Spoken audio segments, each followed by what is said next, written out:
Capítulo 2. Ó Senhor Todo-Poderoso, seja tão gentil, diga-me. Você criou minha Ailis ou minha Ailis criou você? Ó Senhor, que lugar é esse?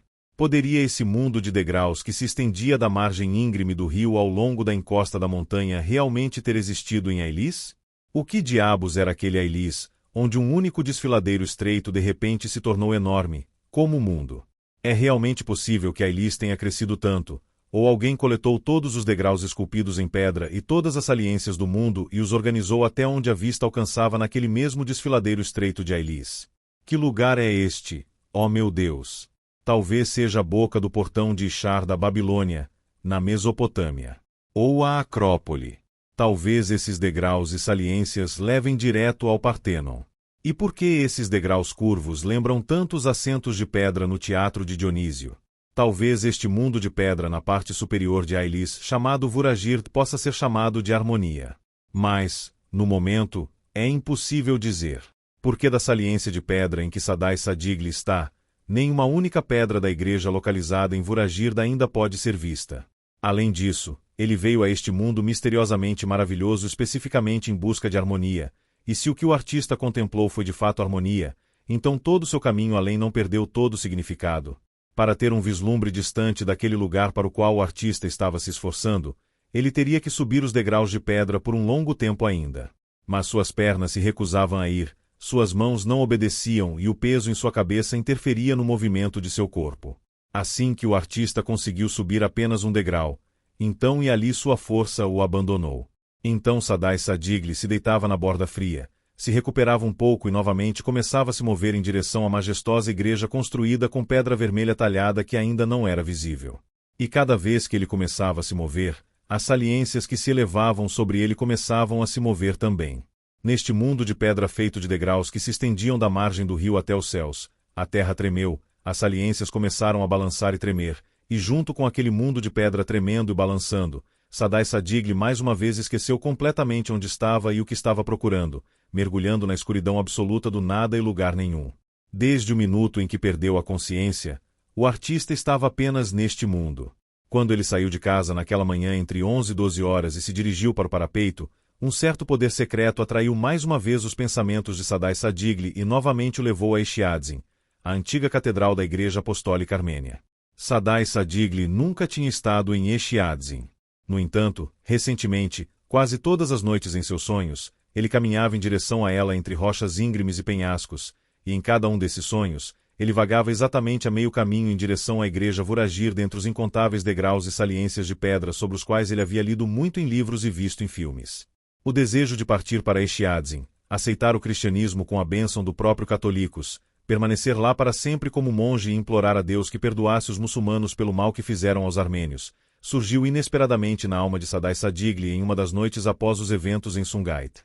E mais tarde Sadai Sadigli foi incapaz de entender se esse desejo lhe viera em um sonho ou na vida desperta. No entanto, naquela manhã ele acordou cheio de alegria, lavou-se, tomou café da manhã com gosto, bebeu chá com prazer e, incapaz de se conter, compartilhou animadamente essa nova e fantástica ideia com sua esposa. Mesmo sem isso, Azada Shanum havia experimentado recentemente um sério desconforto com o estado psicológico de seu marido. Ela se sentiu preocupada naquele dia no trabalho, e naquela noite ela telefonou para Mardakan e, quase chorando, contou tudo ao pai.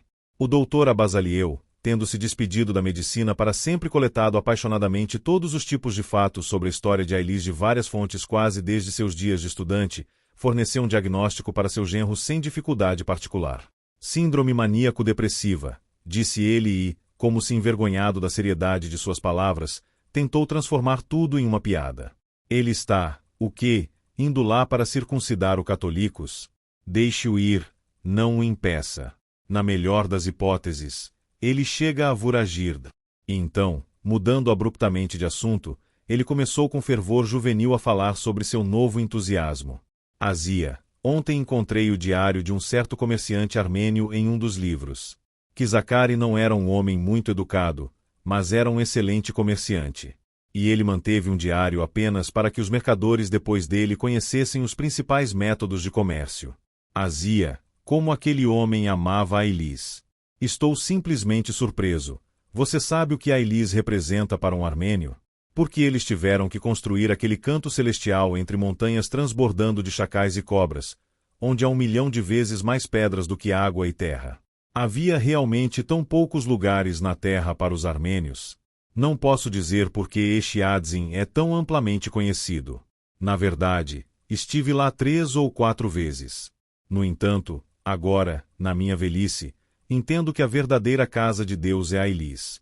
Em comparação com Ailis, esse Estiatzin é simplesmente um jovem choramingando. Você diz a Sadai que o católicos de Estiatzin não lhe convém no papel de professor. Deixe-o vir aqui para seu próprio professor, que é mais conhecedor dos assuntos de Deus, acrescentou o doutor Abasaliel, rindo. Pare com isso, papai. Você transforma tudo em uma piada, disse Azada Shanum com uma voz um pouco irritada. Ele experimenta o destino de todos os armênios de Baku, como se só ele fosse obrigado a protegê-los de todos os ataques. Todo e qualquer armênio se tornou mais querido para ele do que ele próprio. Como se fossem todos anjos celestiais e nós apenas açougueiros sedentos por seu sangue. Ele pensa apenas naqueles armênios de Ailis e simplesmente não consegue entender que os armênios de hoje não são muito melhores do que nossos próprios gritadores sem cérebro. Ele simplesmente não consegue esquecer o massacre que os turcos conduziram em Ailis que ele mesmo não viu. Foi você, papai, que o fez assim. Não, minha filha, não tenho quase nada a ver com isso. Desde o nascimento, ele era uma pessoa honesta, conscienciosa e vulnerável. E como são os armênios de hoje não vem ao caso, o ponto é como somos agora. Sadai não está interessado em armênios, do passado ou do presente. Ele está pensando apenas na etnia que compartilhamos. Claro, você sabe o quão sinceramente ele ama seu povo. É isso que o distingue dos gritadores mal-sortidos e desmiolados que agora se multiplicaram ao redor do mundo como cogumelos depois da chuva. O médico fez uma longa pausa. Então ele começou a falar com a voz calorosa e terna que sua filha conhecia primorosamente bem. Você leu Majnun e Laila, minha filha. Lembre-se do que Majnun faz quando o exército de sua tribo vai para o último ataque contra o exército da tribo do pai de Laila. Você sabe que a guerra foi iniciada para punir o pai cruel de Laila, que não queria dar sua filha a uma pessoa de outra tribo. E Majnun, cego de amor por sua Laila, com pena de seu pai, no momento decisivo se lança para ajudar o exército inimigo. Porque é isso que é o amor verdadeiro. O verdadeiro amor não conhece limites. Você pode amar uma mulher dessa maneira, e também uma pátria. Esse tipo de amor é um espelho claro, minha filha, apenas a bondade e a misericórdia são refletidas nele. Não vem da vida, mas de Deus. Isso é o que o aflige, nosso Majnun. E que maravilha, minha filhinha, que o remédio para tratar essa doença ainda não tenha sido encontrado, concluiu o doutor Abasaliel com lágrimas na voz, reconhecendo sua impotência na situação. Então o doutor Abasaliel deu um sermão para sua filha sobre Ailis por quase 1 hora ao telefone. E essa conversa telefônica não apenas não acalmou Azada Shanum, mas aumentou ainda mais seu alarme. Ela estava em total consternação. Parecia-lhe que todos os homens ao seu redor estavam começando pouco a pouco a perder a cabeça. Nossa igreja aqui em Vang é uma cópia exata da de Estiatzin. O doutor Abasaliel havia falado essas palavras certa vez para seu futuro genro no pátio da igreja Vang. Mas como o artista sabia que uma das muitas estradas que levam a Estiatzin passa pela igreja Vang? De qualquer forma, comprimento por comprimento, centímetro por centímetro, ele já havia superado aquele mundo de pedra agonizante que consistia em degraus e saliências que se assemelhavam a Vuragird. Oh, Senhor, esta é a única, a igreja Vang. Um raio de sol rosa-amarela atravessando a copa de uma cerejeira tão alta quanto um chopo finamente esculpido caiu bem no centro da cúpula de pedra da igreja e brilhou além dela, sem mudar de cor ou força, no topo da montanha que se erguia além. Certa vez, Sadai Sadigli, estando em uma boa disposição de espírito, comparou aquela luz, primeiro aparecendo, depois desaparecendo lentamente e desaparecendo da cúpula da igreja e do topo da montanha, ao sorriso de Deus e ao brilho dos olhos do Todo-Poderoso. O próprio Deus havia enviado essa luz. Sem sua bênção, como poderia Sadai Sadigli, atualmente inconsciente em um hospital de Baku, tão de perto, tão distintamente ver a igreja Vang em Ailis, a luz rosa-amarela em sua cúpula, seu quintal, jardim e aquela mesma cerejeira alta desaparecendo como se fosse um chopo na altura do céu? Era o início da temporada de verão. Junho de 1952. Os salgueiros já haviam perdido a floração.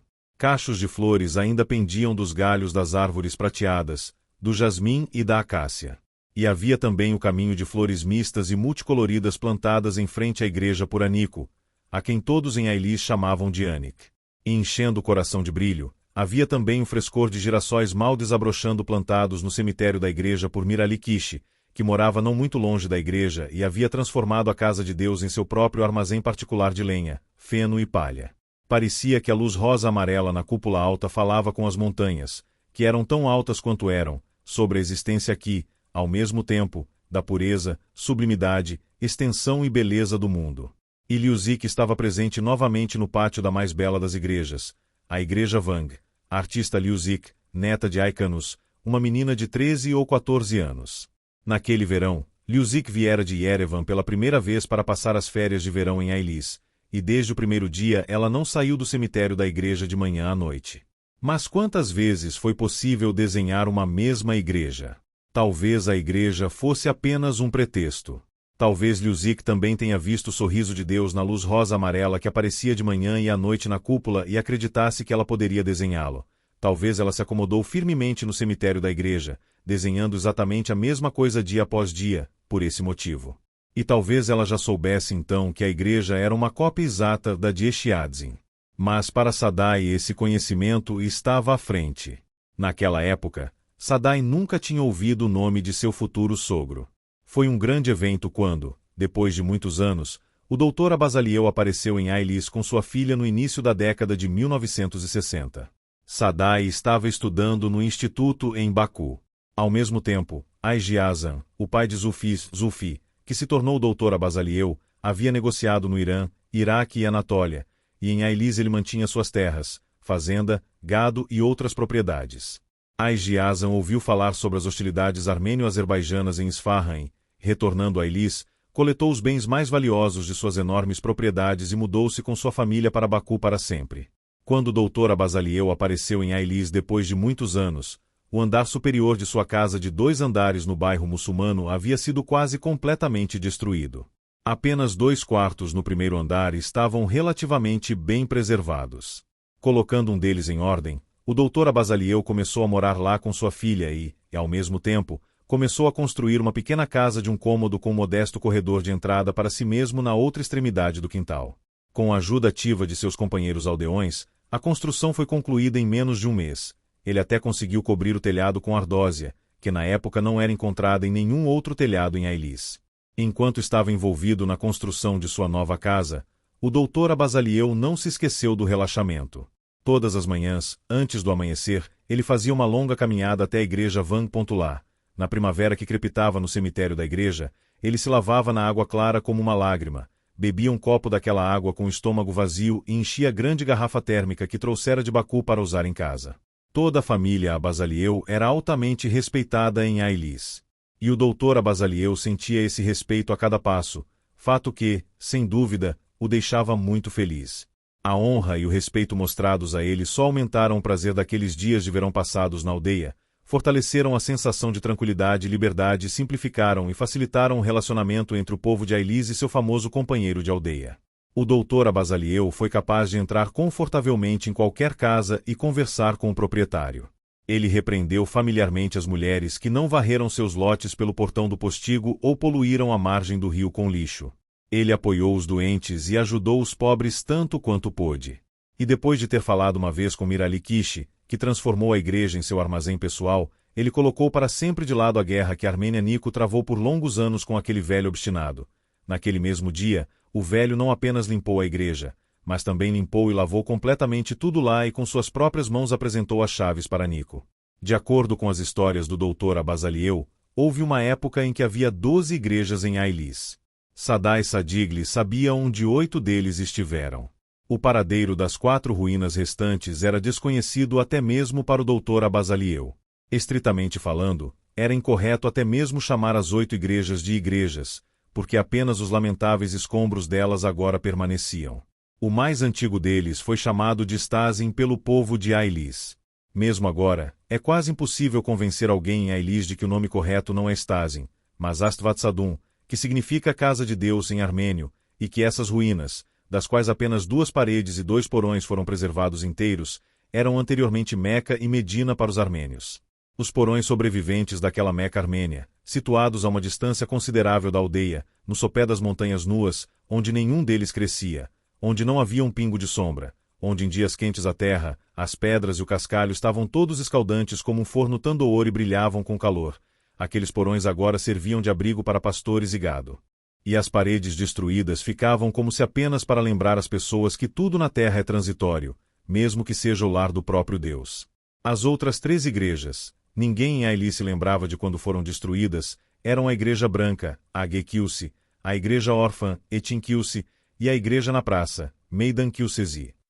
E as igrejas restantes, em Vuragir-Divang, a Igreja de Pedra e Dop, embora tivessem sido deixadas sem Deus e sem cuidados, todas assim não haviam perdido totalmente sua grandeza passada. Como essas 4 igrejas foram construídas, de tal forma que atrás de cada uma estava, no sentido literal da palavra, uma única montanha, a população muçulmana de Ailis, naturalmente, nunca viu. No entanto, não havia necessidade de ser armênio ou conhecer o ABC da história para ver a unidade harmoniosa que essas igrejas criaram com as montanhas atrás delas.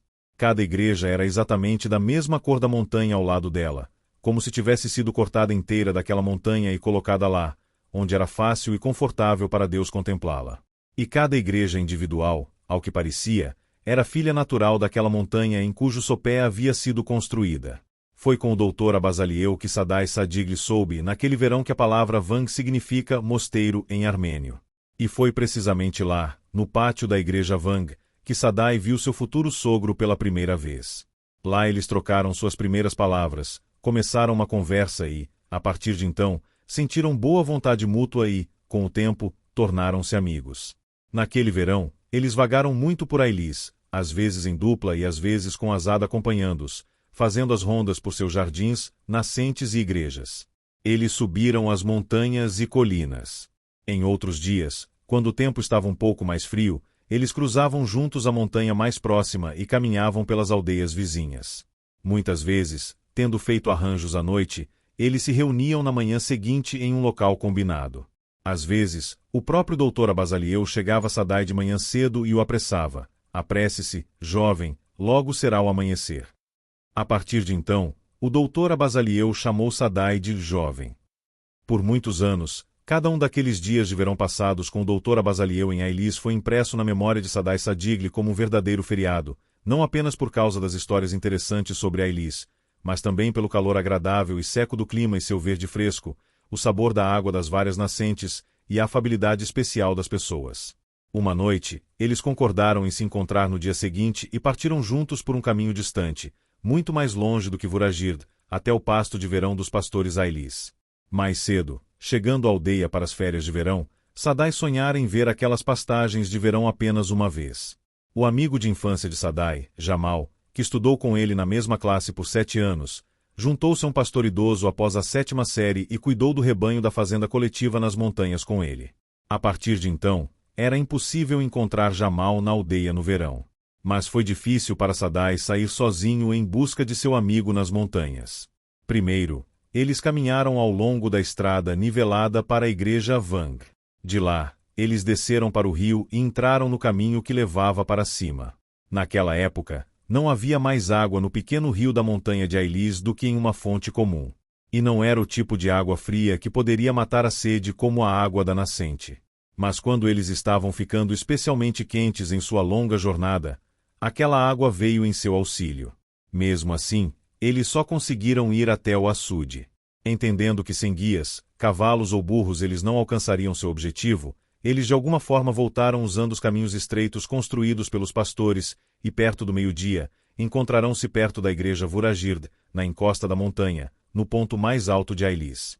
Sadai conhecia essa igreja desde a infância. Um grande número de pombos vivia lá, e por isso seu apelido entre o povo era Bazar dos Pombos. Quando entraram na igreja, os pombos não estavam lá, eles voaram entre os jardins e campos, onde havia grãos e água em abundância. E por causa disso, uma atmosfera especial que não tinha nada em comum com o mundo real agora reinava dentro das paredes altas e grossas da igreja.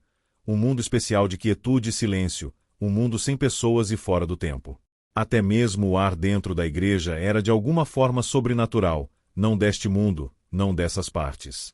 E os longos feixes retangulares de luz que caíam das janelas estreitas da cúpula não pareciam ser a luz de Ailis, parecia que a luz emanava de outros mundos distantes e desconhecidos.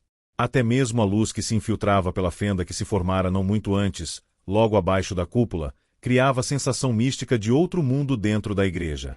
Desde a infância, Sadai sonhava muitas vezes com os degraus de pedra que levavam do canal do rio até a igreja. Sonhava com a praça pavimentada com pedras sob esses degraus e com a pequena rua estreita pavimentada com as mesmas pedras que corriam dali em direção à margem íngreme do rio. No entanto, naquele dia em que ele e o Dr. Abazaliel estavam voltando de sua viagem mal-sucedida, pareceu a Sadai que ele estava vendo a igreja. As pequenas estradas de pedra que levam a ele, suas paredes de pedra, e aquela rua estranha, antiga e solitária em Voragir pela primeira vez em sua vida. Algo parecido com um sonho ou um conto de fadas estava presente na paisagem do distante bairro Voragir de Ailis que Sadai viu então, e o pessimista Gulu, bem conhecido em Ailis, que estava andando de um lado para o outro no portão de sua casa e conversando em voz alta consigo mesmo, apenas intensificou o clima místico que correspondia àquela paisagem na alma de Sadai. Gulu não mudou nem um pouco. Quando seus ataques começavam, ele sempre saía de casa, circulava em frente ao portão e, por dias inteiros, apaixonadamente, em voz alta e sem cessar, conversava consigo mesmo de manhã à noite. Ele disse que alguém estava derramando veneno todos os dias no canal de irrigação que corria para seu quintal. Gulu amontoou o mais seleto abuso sobre as cabeças daqueles sabotadores. Ele fez chover maldições terríveis sobre as cabeças das crianças que jogaram pedras em seu quintal ou subiram em seu telhado. De longe, ele ameaçou os jovens que por muito tempo supostamente queriam seduzir apaixonadamente sua esposa corcunda e filhas idosas e doentes. O Dr. Abazaliel tirou uma nota do bolso e a enfiou no bolso do Gulu. Gulu ficou em silêncio e olhou para o Dr. Abazaliel por um longo tempo surpreso. Bem, Gulu, você não me reconhece? Perguntou o médico. O pessimista Gulu pensou um pouco, e então de repente deu um tapinha no ombro do médico e disse, você é Zulfi, não é mesmo? E eu reconheci seu companheiro imediatamente. Mesmo quando ele era um garotinho, ele andava por aqui todos os dias, sem fazer nada. Gulu sacudiu o médico firmemente pelo ombro. Ouça, Zulfi, como você acabou aqui? Ah, bem, eu vim ver como você está se dando bem com seus gênios, respondeu o Dr. Abazaliel, piscando discretamente para Sadai. Bem, pessimista, o que eles estão sussurrando para você desta vez? Eles vêm apenas à noite ou atormentam você durante o dia também? Isso é o que você veio me dizer, disse o indignado Gulu. E você se chama de médico. Então, você acabou com os gênios. E você plantou alguma coisa em seu quintal este ano? Claro que plantei algo, por que não faria? O pessimista Gulu anunciou em voz alta, mas imediatamente mudou de assunto. Mas esses permitem que alguma coisa seja colhida do que é semeado. Mas você diz que os gênios o deixaram em paz. Claro que eles me deixam em paz. Todo mundo que mora aqui é 100 vezes mais terrível do que gênios. O pessimista Gulu abriu o portão. Apenas olhe por si mesmo. Veja, aqueles derramaram veneno na minha água, e todas as minhas árvores começaram a murchar. Sadai olhou para o quintal. As árvores eram principalmente damascos, com algumas macieiras, pereiras, avelãs e pessegueiros. Uma cabra cujo úbere pendia abaixo dos joelhos estava amarrada a uma cerejeira. Algumas galinhas com pintinhos arranhavam entre os galhos de uma berberis que crescia perto da parede. Nada havia sido plantado no quintal. Mas nenhuma das árvores parecia ter murchado.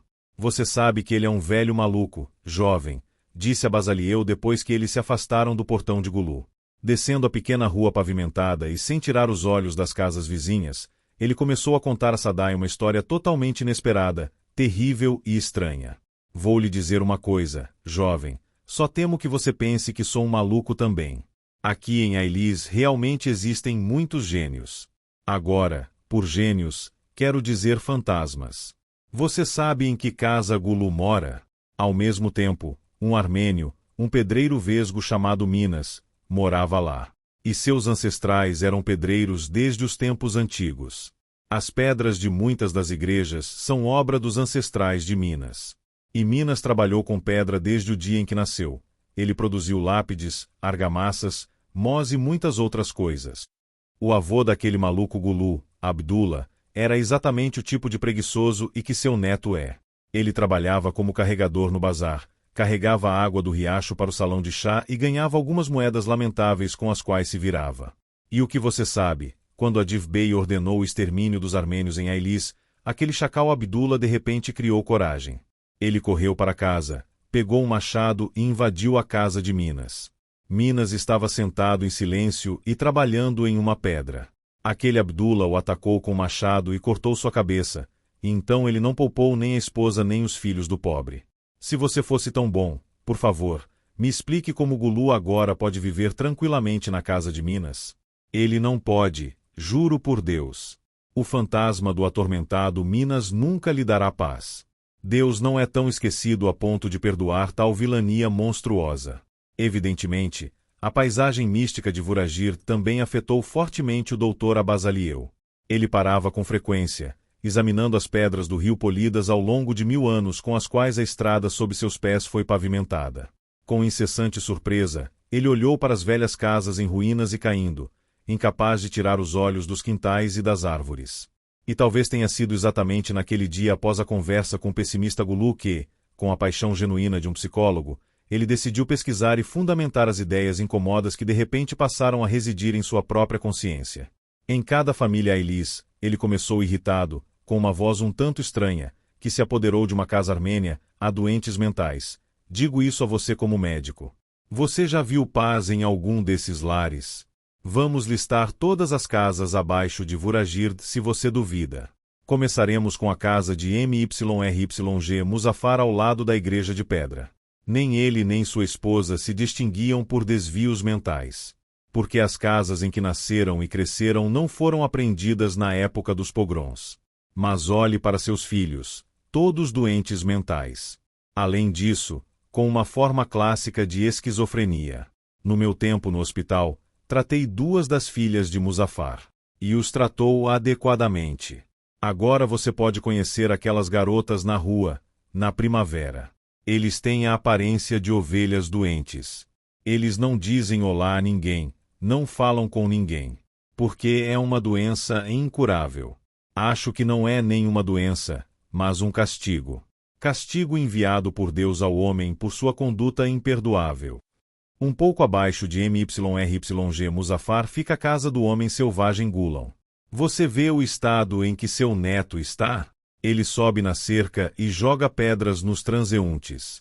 Agora, veja o que está acontecendo nas outras casas apreendidas no momento dos pogroms. Gafil, filho da velha Beyaz, é externamente uma pessoa normal. Mas ele também é cuco. Outro dia, ele me parou na rua e falou por uma boa hora sobre como Maomé voou até o Monte Sinai em um cavalo preto para uma reunião com Alá. Bem, isso é o suficiente, vamos deixar os doentes mentais. Nenhuma pessoa em Ailis que naquela época tentou melhorar sua própria vida por meio da violência contra os armênios conhece a paz até hoje. Você mesmo ouve como os 2 filhos de Gazanfar que tomaram a casa de Mugdizi e Alexan berram e amaldiçoam todas as noites. Esses irmãos estão preparados para roer a garganta um do outro. É assim que os filhos suportam a punição por um pecado cometido pelos pais. Os fantasmas daqueles que atormentamos não nos darão paz. Olhe para Mamedaga, o açougueiro, que matou a filha do padre MKRTYCH na rua com sua adaga. Eu não o vi em sua velhice. Mas aqueles que viajaram para Baku disseram que ele chutou o balde como um cachorro. Primeiro ele ficou completamente cego, depois sofreu um derrame, sua boca estava torcida em direção às orelhas. Além disso, o sofria terrivelmente de constipação. Quando ele se esforçou no banheiro, seus gemidos foram levados até Zangizur. Ainda hoje, as pessoas estão prontas para cuspir em seu túmulo. Em uma palavra, jovem, não acredito mais que tempos melhores chegarão aqui. E vejo que o povo de Ailis não acredita nisso. Afastando-se um pouco mais da casa de Gulu, o Dr. Abasaliel abriu o primeiro portão que encontrou e entrou no quintal. O velho Nubar, a dona da casa, sentou-se na varanda separando lã e falando alto consigo mesma. Vendo convidados, ela se alegrou com toda a sua alma. Entrem, entrem, ela os cumprimentou. Bem-vindo. Como é que você se lembra de mim de repente, senhor doutor? Dizem que você já está aqui há um mês e estou vendo você pela primeira vez. E de quem é a culpa? Você já saiu de casa para que as pessoas possam vê-lo? O doutor Abasalieu olhou ao redor do quintal. Graças a Deus, você tem um lindo quintal. E uma abundância de água, ao que parece. Que o Senhor te alegre com todas as coisas em abundâncias, Zulfi Gardas. Enquanto eu tiver forças, cuidarei da minha casa. E para nossa boa sorte, este ano há água suficiente. Muito melhor do que nos anos anteriores. E agora vou acender o samovar e fazer chá para você. Não se preocupe, estamos saindo agora. Eu só apareci por um minuto para descobrir como você está. Você está sozinho. Ainda? Sozinho, senhor doutor, sozinho, proferiu o velho no bar com tristeza. Perdi uma das minhas filhas quando ela era apenas uma menina. Ela se apaixonou por algum patife e estupidamente se encharcou de querosene e queimou até a morte. Casei 2 meninas que foram embora. E meu filho foi embora e se casou com uma russa, então ele não mostra mais o rosto aqui. E você se lembra do armênio que morava nesta casa? O velho no bar ficou surpreso. Aquele foi Araquel, você mesmo sabe melhor do que eu. E é como se tivesse acontecido ontem, sua esposa Eski se jogou do penhasco. Como ela era linda! Você se lembra de como ela cantava em casamentos? Tanto em seus casamentos armênios quanto em nossos muçulmanos. Uma maldição sobre aquele Adif Bey. Quando seu exército entrou em Ailis, a pobre Eski enlouqueceu. Você se lembra disso? Todos os dias, assim que o sol se punha, ela já estava na montanha Kishechen, onde subiu no penhasco e chorou enquanto cantava em voz alta. Adif Bey, não nos mate, não nos mate. Nós somos as flores de Ailis, tenha piedade, poupe-nos. E quem matou Araquel nesta casa? Doutor Abasalieu perguntou incerto. Mas você sabe que Araquel não foi morto em casa, senhor doutor. O velho no bar respondeu, surpreso. O filho do caçador de cobras Abdulali matou Araquel em seu terreno. Eu sei onde você está chegando, mas... o sangue de ninguém foi derramado nesta casa. O médico pensou seriamente. Pode ser, disse ele, sim, talvez eu estivesse enganado. E com quem você estava falando quando entramos no quintal? Bem, com quem sobrou para eu conversar? Lágrimas apareceram em idade. Os olhos de Nubar. Eu apenas falo comigo mesmo. As lágrimas do velho Nubar claramente comoveram o médico. E você acredita em fantasmas, Nubar? Ele perguntou com a voz trêmula. Eu acredito neles, senhor doutor, exatamente como acredito em Alá e no profeta. Você sabe que foram esses fantasmas que nos levaram a tal vidas, Zulfi, que sua dor passe para mim. Você se lembra daquele iraniano de Marag? Você se lembra do que ele disse em sua última visita, muito antes do massacre dos armênios, aquele comerciante Marag que costumava passar por aqui vendendo todos os tipos de especiarias, caquis, goma de mascar, gengibre e canela? Deixe este lugar antes que seja tarde demais, disse ele. Uma pessoa não pode viver em um lugar onde há tantos cemitérios sem conhecer a desgraça. A velha no bar sorriu em meio às lágrimas e de repente suspirou tão dolorosa e profundamente que um longo chiado explodiu de seu peito antigo. Mas, honestamente, Zulfigardas, mesmo que vivessem 1000 anos, os muçulmanos de Ailis nunca teriam feito mal a seus vizinhos de longa data. Foi após o comando daquele amaldiçoado Adif Bey que a ganância envolveu nosso povo. Se seu pai Aigiasan estivesse aqui naquela época, talvez as pessoas tivessem se sentido envergonhadas diante dele e não teriam roubado os armênios. 5 ou 6 vilões que há muito ansiavam por propriedades armênias mancharam suas mãos de sangue por causa de sua ganância. O doutor Abasalieu ouviu a história do velho no bar com grande atenção, como se fosse novidade para ele. Embora apenas alguns dias antes ele tivesse contado a Sadai essa história, mude-se, com quase os mesmos detalhes. Nubar fazia parte da geração mais velha de habitantes de Ailis.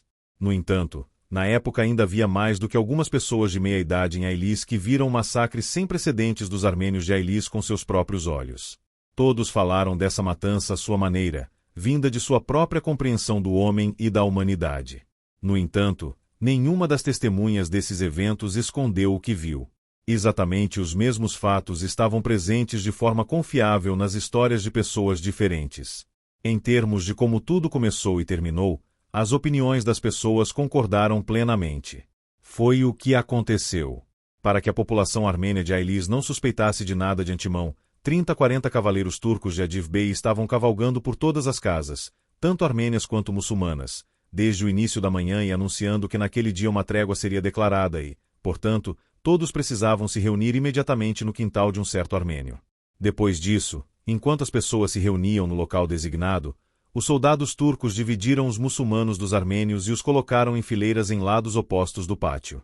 De repente, um comando alto soou de algum lugar: fogo!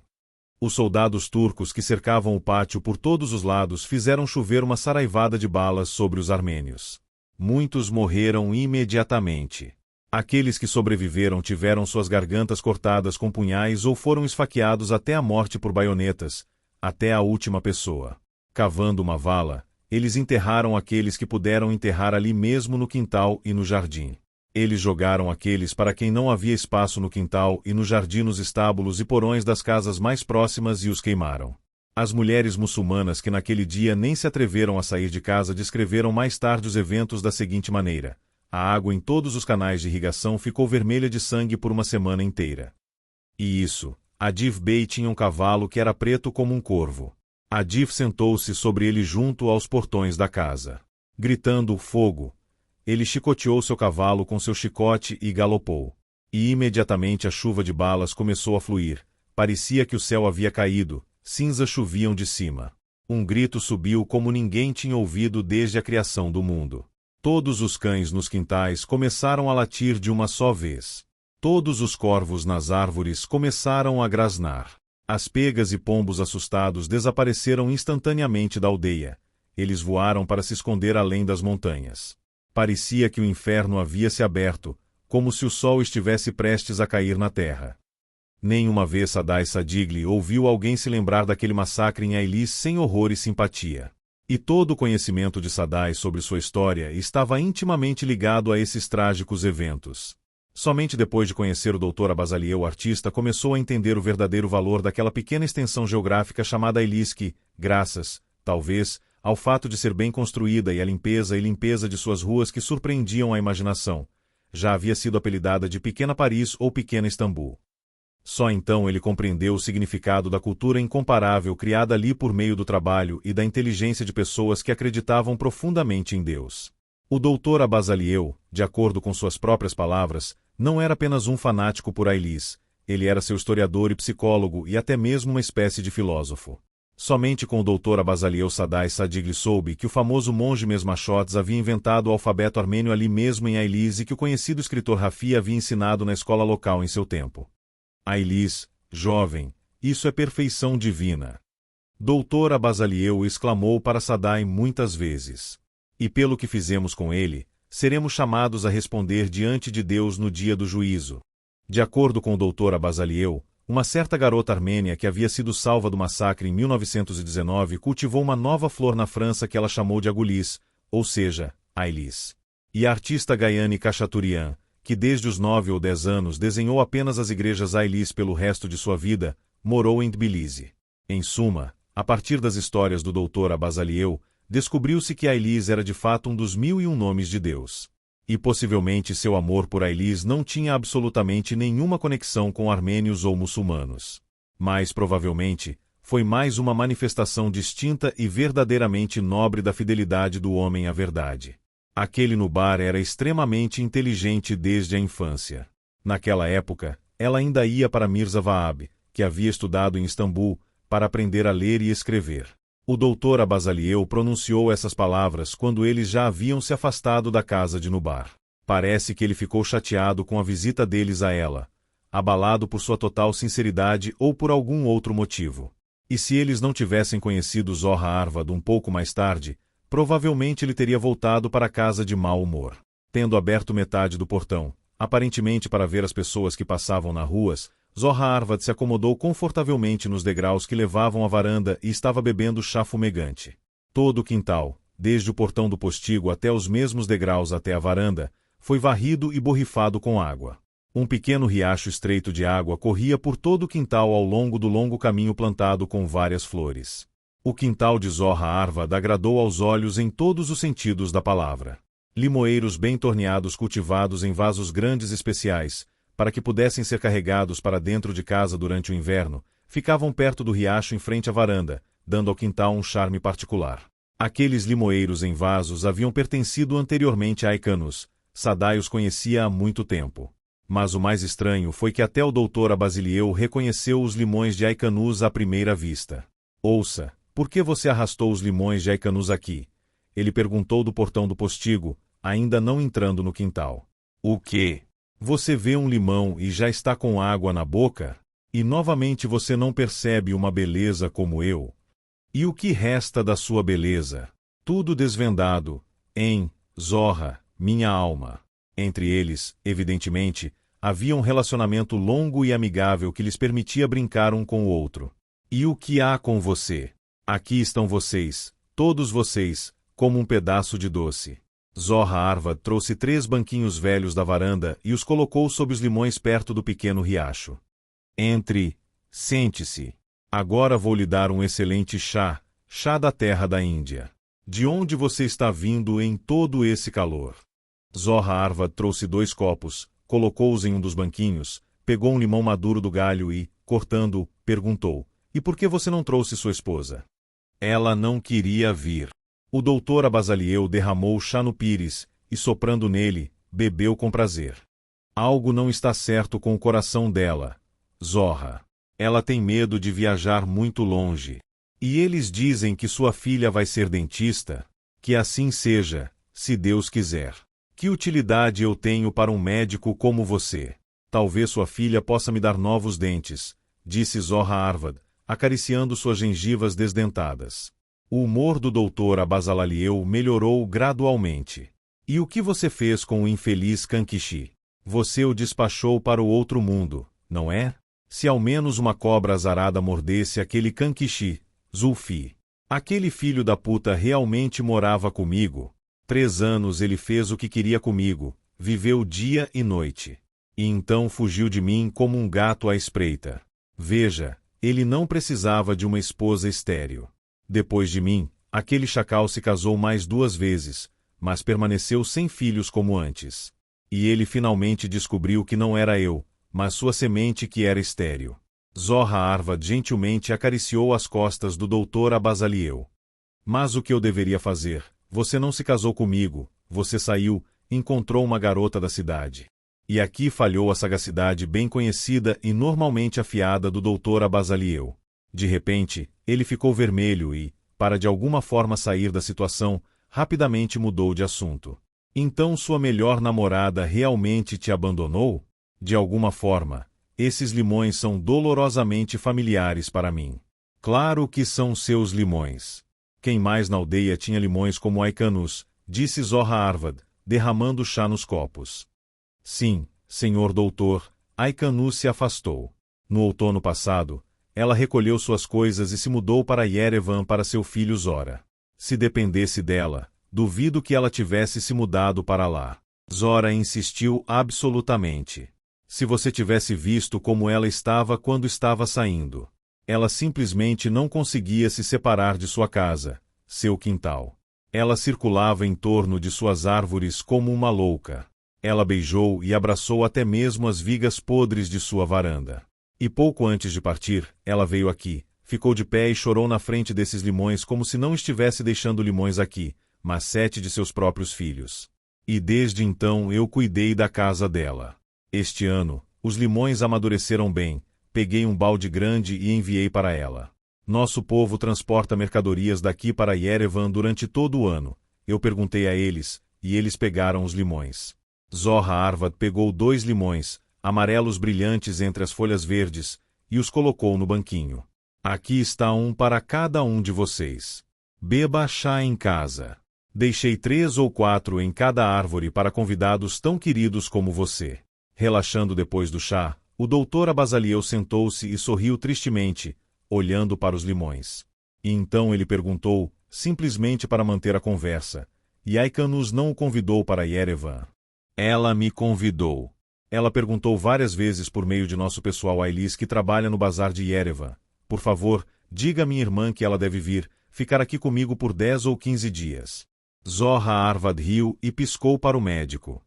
Bem, o que você diz? Devo ir, para que na minha velhice eu possa perder o pouco que resta. Ser muçulmano lá, em uma casa armênia. Como se esta sua casa não fosse armênia. Olhe para este velho patife, exclamou Zohar Arvad, dirigindo-se a Sadai. E de onde o senhor doutor tiraria o cérebro para tratar pessoas loucas? Então, meio rindo, meio séria, ela balançou o dedo para o médico. Meu pai Medali comprou esta casa do tio Arution Sanvel por 15 tomans de ouro. Como se você não soubesse. Eu sei. Eu não quis dizer dessa maneira. Zohar Arvad ficou em silêncio, considerando algo para si mesma, então sussurrou séria e ansiosamente. Não estou ofendida, mesmo que você fale mal do meu pai. Só que, pelo amor de Deus, Zulfi, nunca mencione o nome do carrasco Mamedaga. Sua prole suja é pior do que o próprio homem. Quero dizer que Jin Ai-Shaban, Zulfi. Dizem que ele até fez um truque sujo. Não se envolva com eles. Você não pode esperar nada de bom dessa tribo. E como você descobriu isso? Ele perguntou com infinita surpresa, mexendo visivelmente. Como se alguma coisa pudesse ser escondida nesta aldeia. As mulheres estavam brincando sobre isso outro dia na primavera. Dizem que ele desenterrou um velho crânio em algum lugar e o jogou através da cerca em seu quintal, e que ele enfiou um bilhete no crânio. Aqui estou, MKRTYCH, o padre, primo do espião armênio Zulfi Abazaliel. Vendo que o médico estava chateado, Zohar Arvad ficou em silêncio. Sadai estava ouvindo a história do crânio pela primeira vez, embora soubesse há muito tempo que dificilmente seria possível encontrar uma pessoa mais desprezível e rancorosa do que Jin Ai-Shaban, filho do açougueiro Mamedaga que matou a filha do padre MKRTYCH. Aquele Jin Ai-Shaban, 5 ou 6 anos mais velho que Sadai, era o mesmo Shaban que desde os 10 ou 11 anos carregava uma faca de açougueiro no bolso e um rifle de caça no ombro. Foi com esse mesmo rifle que Shaban atirou uma vez em um filhote de raposa minúsculo, preto e bonito na cerca da igreja de pedra, um filhote que por algum motivo desconhecido havia aparecido naquela primavera em Ailis. E embora na época Sadai tivesse 4 ou 5 anos, ele nunca esqueceu aquele evento e muitas vezes saltou à noite com o som daquele tiro fatídico. A chuva e a neve há muito haviam lavado o sangue do filhote morto da cerca. No entanto, na mente de Sadai, uma mancha escarlate de sangue permaneceu na parede da cerca para sempre. Aquele mesmo criador do inferno, Shaban, provavelmente estava espalhando rumores sobre o crânio jogado por cima da cerca e as palavras escritas na nota ao redor de Ailis agora. No entanto, o doutor Abazaliel nunca mais mencionou a escapada suja da prole de Mamedaga. Aikanus, a ex-amante dos limoeiros, era uma das 2 mulheres armênias que Sadai costumava ver e conhecer mais ou menos bem na infância. Em Ailis também havia mais algumas mulheres armênias. No entanto, eles não diferiam em nada das mulheres do Azerbaijão e, por essa razão, não foram preservados nas memórias de infância de Sadai. No primeiro verão, quando Sadai voltou para casa para as férias de verão depois de estudar em Baku, Aikanus ainda morava em Ailis. Ela já estava curvada pela velhice e eternamente trabalhando na terra, mas ainda tinha capacidade de administrar sua casa. Com as próprias mãos, ela capinava a terra no pequeno quintal à beira do rio, cultivando seus próprios feijões, batatas, pepinos, tomates e verduras lá. Ela mesma cuidava de seus limoeiros, cuja fama se espalhou por Ailis. Ela até enviou peras, pêssegos, frutas secas e sujug, salsicha de frutas recheada com nozes, para seu filho Zoran em Yerevan. Nos dias santos armênios, ela caminhava pela igreja Vang, orava por horas e fazia o sinal da cruz sobre si mesma. Cansada do trabalho, ela se sentou perto de seus portões e conversou com sua vizinha mais próxima e amiga de longa data, Zohar Arvad. A casa de Aikanus ficava a uma boa distância da igreja Vang, em uma área baixa na margem do rio, mais perto da parte muçulmana da aldeia. Apesar disso, a igreja se tornou uma segunda casa para o velho Aikanus. Passando pelos portões altos e fortes que nenhum canhão jamais havia violado, cada vez que ela via a igreja era como se tivesse perdido a razão. Como uma louca, ela começou a fazer círculos ao redor da igreja. Então ela beijou suas paredes de pedra quase pedra por pedra, fazendo o sinal da cruz sobre si mesma. Finalmente, o velho Aikanus foi até as portas e parou diante deles. Lá ela se cruzou várias vezes diante da imagem de pedra da mulher segurando um bebê que os muçulmanos Ailis apelidaram de mulher de turbante com um bebê nos braços. Com isso, ela encerrou sua peregrinação, que parecia uma performance divertida quando vista à distância. Quando criança, Sadai viu o filho de Aikanus, Zora, que morava em Yerevan, várias vezes em Ailis. E quando a filha de Zora, Liuzik, veio de Yerevan para Ailis, Sadai já tinha 11 ou 12 anos e eram dos 3 amigos inseparáveis de escola: Sari, Cabelos Claros, Sadai, Bombibabas e Jambu Jamal. Eles estavam sempre juntos quando iam coletar espiguetas perdidas de grãos do campo após a colheita de grãos. Juntos, eles escalaram as montanhas e penhascos em busca de ovos de perdiz. E quando não havia escola, nem trabalho na eira, e eles estavam cansados de brincar de baqui na rua, eles começaram a ir para as igrejas. Usando pedras de rio pesadas de umidade, eles tentaram quebrar o nariz ou a orelha das estátuas de mármore no pátio da igreja de pedra e quebrar as cruzes de pedra esculpidas nas paredes de Vang. Eles subiram no alto telhado de Vuragird e chamaram a vila em voz alta de cima. Eles atropelaram as ervilhas, feijões e milho plantados por Miralikish no quintal da igreja Vang e as flores brilhantes plantadas por Anikaniko. Ou então eles inscreveram seus nomes nas paredes da igreja com as pedras afiadas encontradas no fundo do rio, que sempre carregavam nos bolsos: Sari Sadai, Bomba Babas, Jambu Jamal. Cabelos Claros foram passados para Sari Sadai como legado de seus ancestrais. Seus familiares eram todos loiros. Babas recebeu o apelido de Bomba por causa de sua disposição orgulhosa, agilidade infinita e sua saúde e força de ferro. O apelido que Jamal carregava, Jambu, tinha uma história especial e triste. Eles pertenciam à geração pré-guerra, tendo nascido alguns anos antes do início da guerra que levou seus pais. No entanto, 3 ou 4 anos após o fim da guerra, de repente chegou a notícia de que o pai de Jamal, Bon Safi, estava vivo. Sua esposa Dilruba recebeu uma carta de Safi na qual ele simplesmente anunciou que não havia morrido na guerra, que estava vivo e saudável e vivia agora em uma terra chamada Cazaquistão, na cidade de Jambu. Ele escreveu que se casou novamente e que sua nova esposa deu à luz um filho. Ele anunciou que nunca mais voltaria para Ailis, mas se seu filho Jamal quisesse, ele poderia se juntar a ele na cidade de Jambu. Depois daquela carta mal estrelada, o lamento da avó de Jamal, Asra, fez com que toda a aldeia se levantasse na calada da noite. Sua filha Dilruba derramou uma lata de querosene sobre a cabeça e tentou se queimar até a morte. Depois disso, a mãe de Jamal simplesmente não conseguia se endireitar. Ela não comia nem bebia, não dormia à noite, parava de fazer as tarefas mais simples e abandonava completamente a casa. Finalmente perdendo a posse de sua inteligência, ela vagou pelas montanhas à noite como um animal selvagem. Ela estava procurando seu marido para puni-lo, mas ela não conhecia o caminho para Jambu. Eles encontraram o corpo da mãe de Jamal na beira da rodovia, a cerca de 20 a 25 milhas de Ailis. Foi assim que esse apelido pegou Jamal, Jambu. Morando em Baku, Sadai se lembrava de Jamal quase todos os dias. E cada vez que ele se lembrava de Jamal, ele também se lembrava da igreja Vang, seu quintal, a cerejeira alta e bem torneada e a velha Aikanus com um chale invariavelmente pendurado nas costas. Mangas arregaçadas acima dos cotovelos, quase chorando de estupefação, ela estava lavando diligentemente a cabeça cheia de piolhos de Jamal. Naquela manhã, os 3 subiram na alta cerejeira no cemitério da igreja. Naquele ano, o tempo já estava muito quente há muito tempo, mas mesmo assim Jamal não havia tirado o boné de pano sujo pelo qual ele havia sido obrigado a sentar-se durante todo o inverno na última carteira da aula. Até as férias de verão, a orientadora do corpo docente, Mileila Mualima, dedicou a maioria das aulas para discutir esse limite. Como se ela não soubesse que depois que a avó Asra ficou cega durante o inverno, ninguém lavou o cabelo de Jamal uma vez, e o próprio Jamal, deprimido pela morte repentina de sua mãe, não encontrou forças para lavar nenhuma vez. Acontece que o velho Aikanus sabia disso melhor do que qualquer um dos outros.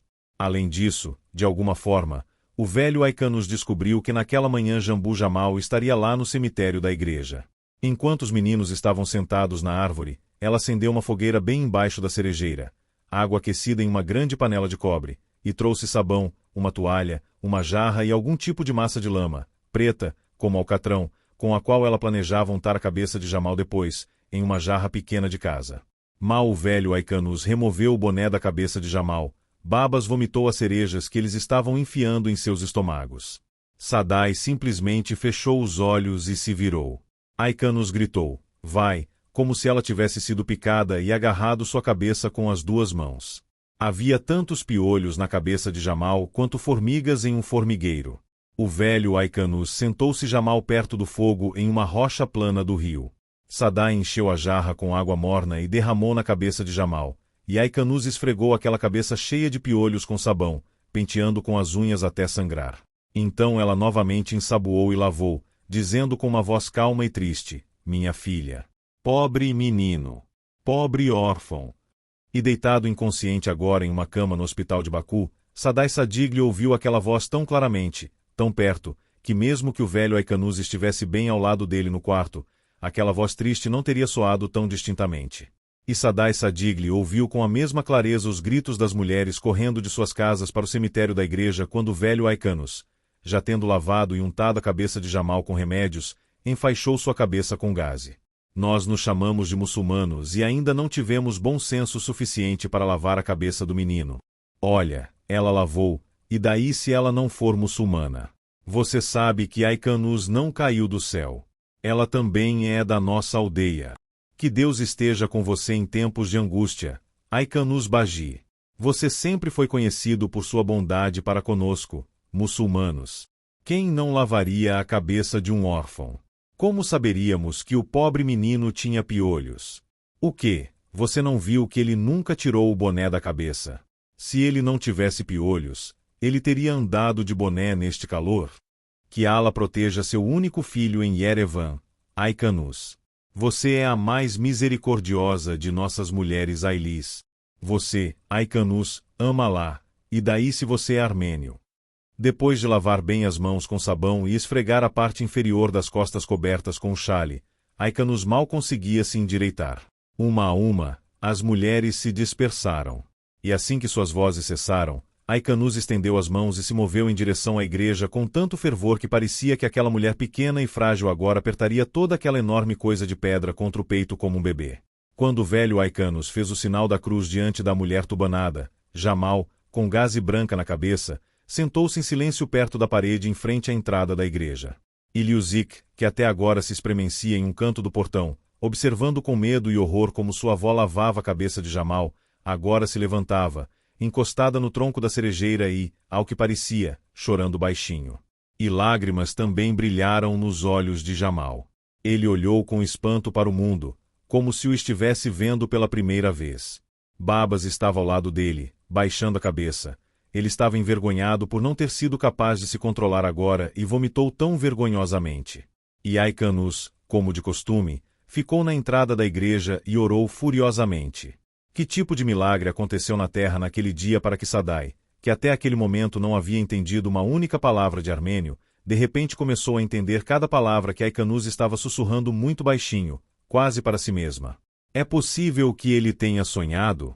Ou esse dom místico e espiritual celestial do grande Criador desceu sobre Sada, o Criador que pelo menos uma vez na vida mostra um milagre a cada uma de suas criações a quem ele chamou de pessoas.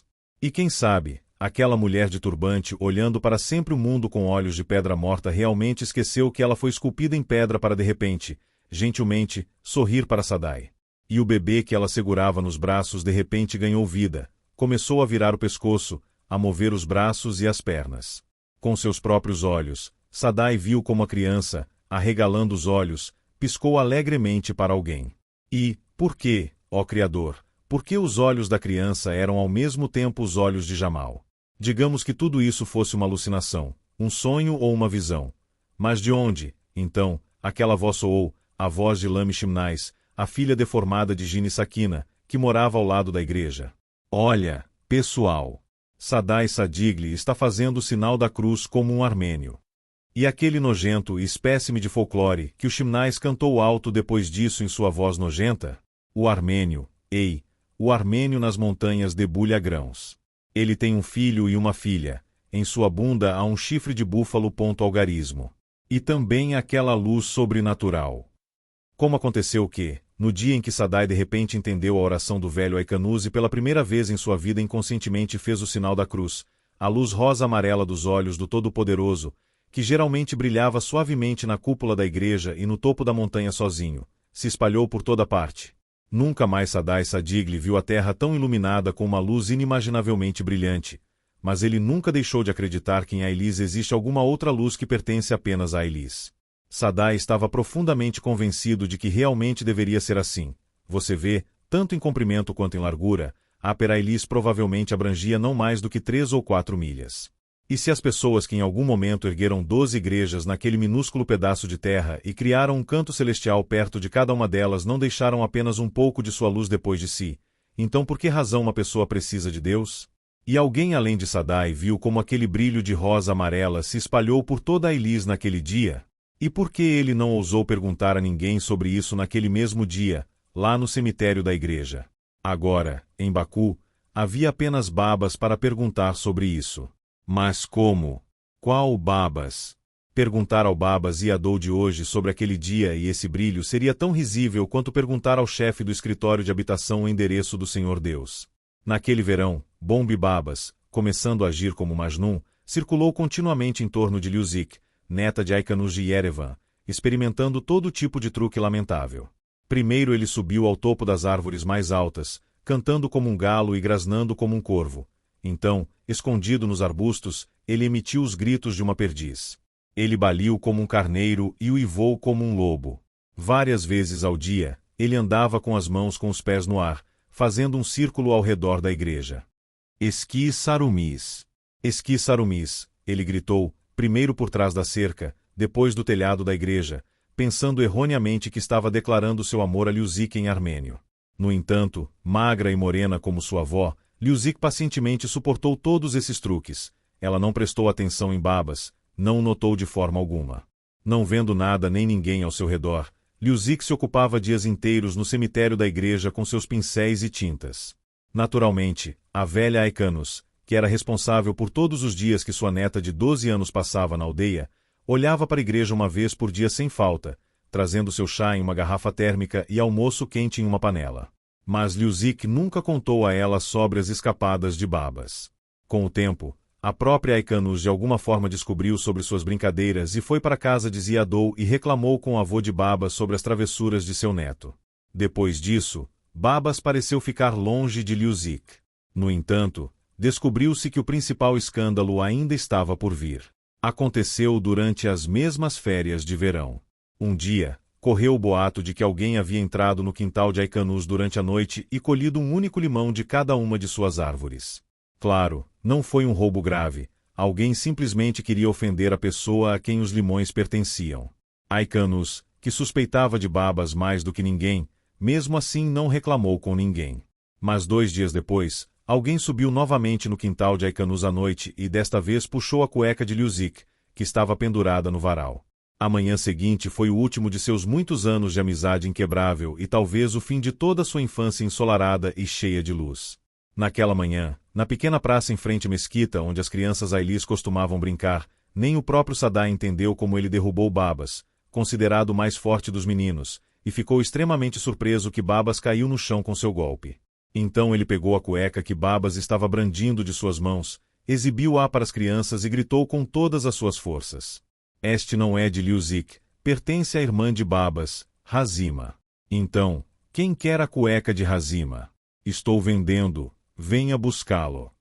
Depois disso, embora tenham se sentado na mesma classe por 1 ano ou 1 ano e meio, eles não falaram um com o outro, nem mesmo em saudação. Mais tarde, eles meio que fizeram as pazes. No entanto, a frieza entre eles sempre permaneceu. Mesmo depois de se mudarem para Baku para estudar, eles não tentaram se encontrar uma única vez. Mais tarde, Sadai descobriu que Babas, enquanto ainda era estudante, havia encontrado trabalho no Comitê Central do Komsomol e estava fazendo carreira com sucesso. E cada vez que ouvia sobre a nomeação de Babas para o próximo posto mais importante na escada, Sadai involuntariamente se lembrava da igreja, Liuzik, dos limões de Aikanus, da praça em frente à mesquita e Babas brandindo a cueca de Liuzik. No dia seguinte, Aikanus colocou sua neta no trem na estação de Ordubad e a mandou de volta para Yerevan. Depois disso, Liuzik não veio a Ailis nenhuma vez. A segunda mulher armênia proeminente e colorida em Ailis foi Aniko, a quem todos chamavam de Anik. Ela era uma mulher corajosa, orgulhosa e determinada. Ela era capaz de fazer tudo, sabia tudo e podia dar conselhos úteis aos apicultores da floresta sobre apicultura e aos criadores de bichos da seda sobre o cultivo de bichos da seda. Ela tratou os doentes na aldeia sem ter uma educação médica. Só ela sabe como havia tanta paixão e força naquela mulher. Aniko foi testemunha de como, naquele dia negro de outono em 1919, os soldados turcos, depois de exterminar pessoas com balas e cortá-las em pedaços com sabres, afogaram todos, grandes e pequenos, em um lago de sangue. Entre os mortos estavam seus pais, irmãos e irmãs. Tudo que Ailis sabia, a Aniko de 10 anos, havia escondido em um forno tandoori e sobrevivido apenas por acidente. Ela ficou lá 3 ou 4 dias sem comer ou beber até que a mãe de Mirza Vaab, Ara Arvad, a descobriu. Mirza Vaab, que havia sido educado em Istambul e, de acordo com o Dr. Abazaliel, era considerado o muçulmano mais erudito de Ailis, tinha então cerca de 30 anos. Ele escondeu Aniko em sua casa, criou-a claro à força, fez dela sua esposa. Se não o maior milagre do mundo, o que, então, se deve considerar o cuidado e a ternura que Aniko mostrou ao marido, que era 20 anos mais velho do que ela. Ela sempre falava dele com orgulho e se gabava de sua erudição, conhecimento e nobreza. Aniko deu a Mirza Vaab 2 filhos e uma filha. O nome de seu marido estava sempre em seus lábios. Aqui, ali e em todos os lugares ela falou alto sobre o fato de ter se convertido à fé muçulmana. E com a mesma paixão, sem medo de ninguém, sobre o fato de que certamente chegaria um momento em que os armênios retornariam a Ailis, e ela se tornaria novamente um lugar paradisíaco. Durante os dias de luto pelos imãs, a autodenominada muçulmana Aniko não se esquecia de se sentar na casa de alguém junto com outras mulheres no chador, lamentando em voz alta os netos cruelmente assassinados do profeta Maomé. No entanto, quase todas as manhãs ela ia à igreja Vang. Lá ela varreu o cemitério da igreja, cuidou das lindas e brilhantes flores que ela mesma havia semeado e não deixou escapar a chance de chover destemidamente uma torrente de abusos sobre a cabeça de todos os ancestrais de Mirali Kishi que, transformando a igreja em seu armazém pessoal, penduraram fechaduras em todas as portas. E a própria casa de Aniko por todos os lados parecia uma exposição comemorativa de flores que nunca murchavam, que não podiam ser encontradas em nenhum outro lugar de Ailis. Mirza Vaab se estabeleceu naquela casa após o massacre armênio em 1919. Eles até disseram que a casa, uma das mais bonitas de Ailis, havia sido dada pessoalmente a Mirza Vaab, que recebeu sua educação em Istambul, por Adil Bey, o líder dos turcos. Como não acreditar, depois disso, que foi apenas um milagre guiar todas as ações de Aniko se, precisamente no local onde ocorreu o massacre mais sangrento causado por Adil Bey, ela transformou o quintal em um verdadeiro canteiro de flores. Claro que Aniko deve ter sabido. Talvez, cultivando suas flores, ela perseguisse um objetivo fixo, talvez quisesse imortalizar a memória de cada um de seus companheiros assassinados. Para mostrar que depois de cada armênio assassinado uma flor permaneceu na terra. E que ela queria que todos os muçulmanos em Ailis entendessem isso. É possível que o sangue derramado naquele quintal ainda fervesse na memória de Aniko e que a única maneira de acalmar a memória encharcada de sangue fosse ela enfeitar seu quintal e todos os caminhos da igreja Van com flores. Aniko permaneceu na memória de Sadai não apenas como uma boa pessoa e mulher, mas também como um tipo particular de voz, feliz e retumbante.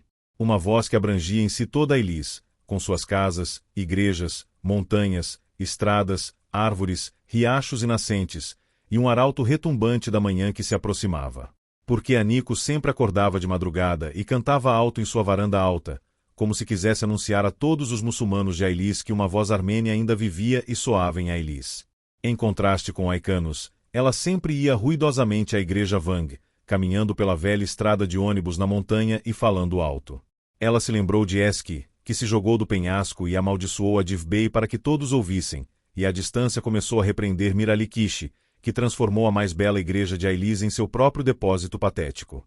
A voz de Aniko, que nunca se esqueceu de mencionar que se converteu ao Islã e se tornou a esposa de um homem tão nobre e erudito como Mirza Vaab, ao que parecia, não tinha nada em comum com a voz da pequena órfã armênia salva por um milagre de uma baioneta turca. Esta, sem dúvida, era a voz da verdadeira amante de Ailis, que vinha das profundezas do tempo. Em uma palavra, era a voz matinal de Ailis. Morando em Baku, Sadai Sadigli costumava ouvi-lo em seus sonhos de Ailis, e muitas manhãs de Baku começavam para o artista com exatamente a mesma voz. Ao mesmo tempo em que a caneca suja e corrupta do velho mundo, como uma velha prostituta, estava apenas começando a mostrar sinais do choque diabolicamente inevitável de muçulmanos e armênios sobre si mesma, Sadai Sadigli sonhou com uma igreja estranha. O estranho é que não se parecia com nenhuma das igrejas Ailis. E, ao mesmo tempo, havia algo de cada um deles em seu olhar assustador e místico. No sonho, era impossível dizer a época do ano. Era de manhã cedo em Ailis, o amanhecer tinha acabado de começar, a aldeia estava se arrastando com dificuldade para fora da escuridão da noite. Nas montanhas, no lado sombreado, a neve ainda estava em pequenas ilhas. Acima deles havia nuvens brancas raras e felpudas. E ainda havia aquela luz cósmica e mística, tanto estranha quanto nativa no mais alto grau, familiar. As paredes altas e brancas da igreja que apareceram para Sadai no sonho racharam por dentro, e essa luz podia ser vista filtrando para dentro da igreja através das rachaduras que se formaram. Um som semelhante ao zumbido de um enxame de abelhas fluiu sem parar, um som trazendo horror com ele, derramando-se diretamente na igreja como se fosse de algum mundo totalmente diferente de lá, através das paredes rachadas, correndo com paixão diabólica para espalhar as terríveis notícias que trouxe ao redor do mundo. E a partir desse momento aquele som estranho e sobrenatural seguiu Sadai sem parar. Do rádio, da tela da televisão, dos panfletos revolucionários, religiosos e vários patrióticos colados aqui e ali nas paredes das entradas e postes telefônicos, das manchetes de artigos pretos com letras grandes nas primeiras páginas de jornais e revistas, de todos os lugares o artista ouviu aquele som leve semeando horror sem precedentes em todo o mundo. Era incompreensível para ele porque, exatamente no momento em que parecia que ninguém tinha medo de nada, ele tinha que viver com a sensação contínua de medo. Porque, em cada palavra lida no jornal e ouvida no rádio, na televisão, dos lábios dos oradores nas praças e das mulheres nas ruas, ele ouviu um presságio de tragédia. Porque seu coração escureceu ao ver mulheres grávidas ou casais jovens andando nos parques e no bulevar. Era possível que coubesse apenas a ele temer pelo futuro de todas as pessoas. O que o assustou tanto uma vez que agora ele caminhava horrorizado com o pensamento de que aquele rugido das ruas e praças, mais cedo ou mais tarde, traria um novo mestre ao poder? Porque, exatamente, ele, Sadai Sadigli, estava fadado a experimentar a dor e o sofrimento do inevitável derramamento de sangue agora, antes que isso acontecesse. Não encontrando respostas para as perguntas que o atormentavam, Sadai Sadigli via Ailis todas as noites em seus sonhos. Porque Ailis era a ferida não curada de seu coração. E Sadai, que de qualquer forma estava inclinado a cair em um estado depressivo melancólico de vez em quando, começou a evitar o mundo e as pessoas mais e mais a cada dia. Ele muitas vezes delirava durante o sono. Gemia. Em seus monólogos incoerentes, ele mencionou os nomes de Aikanus, Aniko, Jamal, Liuzik, Babas e muitas outras pessoas conhecidas e desconhecidas de Azada Shanum. Uma vez, quando Azada Shanum viu que Sadai, acordando no meio da noite, fez o sinal da cruz, ela não conseguiu recuperar a compostura por algum tempo. Em uma daquelas noites cheias de pesadelos, seu marido trouxe à tona o filhote de raposa Ailis há muito esquecido por todos os outros em seus monólogos incoerentes. Seu marido gemia tanto durante o sono que Azada Shanum, que muitas vezes escondia os auxílios de Sadai de seu pai, não pôde evitar compartilhar sua ansiedade com o Dr. Abazaliel no dia seguinte. Talvez você possa falar com ele, papai? Descubra o que o atormenta. O Dr. Abazaliel, que entendeu muito bem que tais condições psicológicas não são de forma alguma um problema médico, tentou acalmar sua filha. É criptomnésia, disse ele. É encontrado em todas as pessoas emocionais. À medida que envelhecem, eles caem na infância. Não se assuste. De uma forma ou de outra, todo mundo vive sua vida. Mas o triste era precisamente que Sadai Sadigli não estava vivendo sua vida agora. Era estranho. Sadai Sadigli, em cuja família não havia ninguém com uma gota de sangue armênio, um de seus avós havia feito uma peregrinação a Karbala, o outro a Meca, por algum tempo aparentemente carregava dentro de si uma espécie de armênio sem nome. Mais precisamente, não tinha carregado, mas escondido. E com cada armênio espancado, ofendido e morto naquela cidade gigante, era como se ele próprio tivesse sido espancado, ofendido e morto. Desde o início do outono, ele provavelmente não sorriu uma vez e andou desanimado e sombrio. Ele esqueceu completamente o teatro, onde antes ia pelo menos 2 vezes por semana. Mesmo os comícios, aos quais ele compareceu de bom grado, perderam todo o interesse por ele agora. Ele se sentia inquieto na cidade e não conhecia paz em casa. Em uma daquelas noites ventosas e chuvosas, ele voltou para casa em tal estado que Azada Shanum quase gritou de horror. Era como se alguém o tivesse mergulhado em uma piscina. Todas as suas roupas estavam molhadas e a água escorria de seus cabelos, queixo e dos bolsos de sua capa de chuva. Suas calças estavam manchadas de sujeira, os botões de sua jaqueta e gola da camisa foram arrancados. Chorando, Azada Shanum despiu o marido e o sentou em uma banheira de água morna. Ela deu-lhe uma dose de conhaque e trouxe chá. E só quando Sadai voltou a si é que ela começou a interrogá-lo. Onde você lutou? Eu não lutei. Então quem fez isso com você? Sadai não disse nada. Mas depois de um longo silêncio, ele chorou tão amargamente que Azada Shanum se arrependeu de sua pergunta. Azia, eles incendiaram uma jovem na estação de trem. Eles jogaram gasolina nela e a queimaram viva. Quem a incendiou? Perguntou Azada Shanum, enxugando as lágrimas. Mulheres. Azia. Uma multidão de comerciantes de rua. Como se eles não fossem pessoas, mas uma horda de gênios reais. As mulheres fizeram isso com você? O artista ficou surpreso porque realmente não havia notado o estado em que voltou para casa. Eu não sei. Eu não conseguia entender nada. Quando aquelas diabas incendiaram aquele armênio e desapareceram imediatamente, vi que estava sozinha na estação de trem. E então ele começou a relatar outra coisa tão perturbadora que Azada Shanum se sentiu muito desconfortável. Ontem à noite sonhei que eles deram dinheiro a algum armênio para me matar. Quem? Quem está planejando matá-lo? Gritou Azada Shanum, incapaz de se controlar, com uma voz que não era dela. Nosso povo deu dinheiro para aquele armênio, os que estão com autoridade agora. Acorde! Não há nenhum tipo de autoridade aqui há muito tempo. E se há alguma autoridade, então é o que está semeando as sementes da inimizade em todos os lugares. Você acha que as pessoas organizaram aquele pesadelo infernal em Sungait? Não, minha querida, não. Foi organizado pela KGB ou possivelmente pelos remanescentes das autoridades que agora se separaram em vários grupos mafiosos. Eu nunca vou acreditar, Sadai, que os azerbaijanos possam chegar a uma selvageria tão sem sentido sem um organizador real e vivo. Como você pode dizer uma coisa dessas? Você também estava em Ailis, disse o artista, olhando penetrantemente, tristemente para sua esposa, e imediatamente abaixou a cabeça, como uma criança. Sim, eu estava em Ailis, e sei que os turcos lidaram de forma brutal e cruel com pessoas inocentes lá. Mas você também esteve naqueles lugares de onde os armênios expulsaram milhares de azerbaijanos infelizes.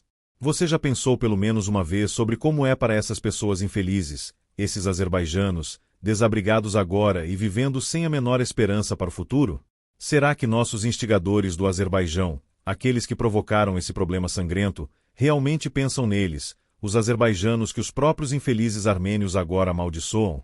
Quero dizer, tanto os armênios de Carabaca quanto os armênios locais de Baku que não se importam conosco porque, de acordo com o pensamento deles, também somos turcos. Se os turcos massacraram seu povo, vá em frente, lute com eles, porque nós, azerbaijanos, estamos envolvidos. De que maneira esses gritadores armênios são melhores do que os nossos? Por que você não pensa nisso, minha querida? Desde que tudo isso começou, você não tem sido você mesmo. Você sabe o quão emaciada você se tornou, querida? Se você não tem pena de si mesmo, então pelo menos tenha pena de mim. Isso não é aceitável, Sadai, entendeu? Você não vai mudar nada neste mundo, apenas se destrua completamente. Você diz que foi para a estação de trem? E o que você fez lá, querida? Eu queria. Eu quero morrer, Azia, ele proferiu, com dificuldade. Azada Shanum, entendendo que seu marido estava à beira da loucura, ficou em silêncio. Sadai Sadigli, retirando-se para dentro de si mesmo para sempre, estava agora totalmente afastado de sua esposa e de todas as coisas terrenas em geral. Azada Shanum entendeu porque seu marido foi à estação de trem. Por dias inteiros, Sadai ficou por lá apenas para conhecer e se despedir do trem Baku-Yerevan conhecido por ele desde a infância. Naquele trem, que passava por sua terra natal, Ordubad, ele viajava todos os dias em seus pensamentos, acalentando um novo sonho louco sobre Estiadzin, onde planejava ir para se converter à fé cristã. Fim do capítulo 2.